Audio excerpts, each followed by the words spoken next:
Greetings, I'm Governor Mike Pence.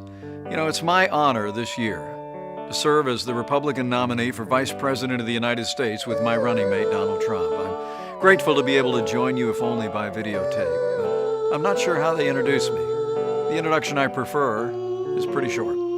I'm a Christian, a conservative, and a Republican in that order.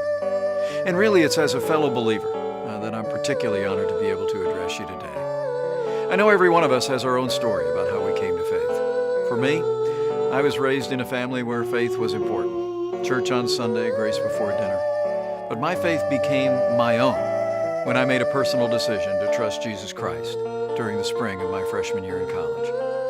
That night, my heart was literally broken wide with gratitude and with joy when I came to realize that what happened on the cross in some small measure actually happened. What a great honor it must be. And I know all of you in the room honor me tonight. share that same You're going to see the nicest that same sense of apartment gratitude in New York for City. what It's was my done apartment. on our behalf. You'll have Years the later, great my pleasure faith has been tested, of voting relied for on the more man times than I could that possibly will count. easily go All I know down for sure today as is the I need greatest him president more than ever. in the And he's history really the center of of my the life, United the States. center of my Me, family's life. Donald You know, John God's Trump. love really eclipses our What's the faith, difference as always. between a He's wet been a source of raccoon renewal and strengthening Donald J. for this Trump's nation hair? and for people of faith A throughout our wet history. raccoon In doesn't these have troubled times, I believe we stand at a $7 billion turn. in the bank. When those who cherish I faith, am really proud. those who cherish I am freedom, really those who cherish honored. the sanctity of We have life, very and stupid all the people liberties enshrined in our country Constitution should negotiating step for us, forward and we have and leaders heed that the don't know call what they're to doing. action.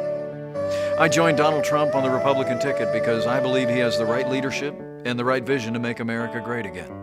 President Part of the Donald Trump beauty will of me appoint justices to the Supreme is that Court I'm very rich. who will uphold our I'm actually a nice Constitution person. and the A rights lot of of the us are unborn. really smart. I'm really smart. Donald Trump Went to will also the Wharton School of sign Finance. into Even law then, legislation long time that will ago, free up the like voices of faith the all across hardest this or one country of the hardest schools to by get repealing into. what's Did come to be well known at the as school. the Johnson Came out, Amendment. made a fortune. The Johnson Amendment's We literally need been to on the books build since the a wall. 1950s, And it has it to essentially be built threatens quickly. tax-exempt organizations and churches with losing their tax status if they speak out on important issues facing the nation from the pulpit. Donald Trump and I are both committed to work with renewed Republican majorities in the House and the Senate to repeal the Johnson Amendment. You know, the truth is that a careful study of American history has shown that the strength of our nation has come from our communities of faith. Throughout our history, it's been the voices of faith that more often than not have driven our nation to a more perfect union.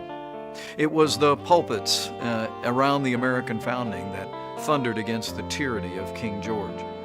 It was the pulpits around America that spoke of the evils of slavery and brought an end to the scourge of slavery in America, even through a great civil conflict.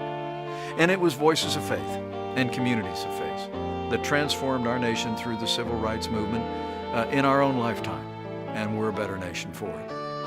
The choice today for all of us, though, could not be more clear. I've never seen a more dramatic choice in a national election in my lifetime. I truly do believe we're come to a time for choosing. And I think it's a time in the life of our nation when people who cherish life, when people who cherish our liberties, when people who cherish the great traditions that are enshrined in our Constitution should come together and support Donald Trump and our agenda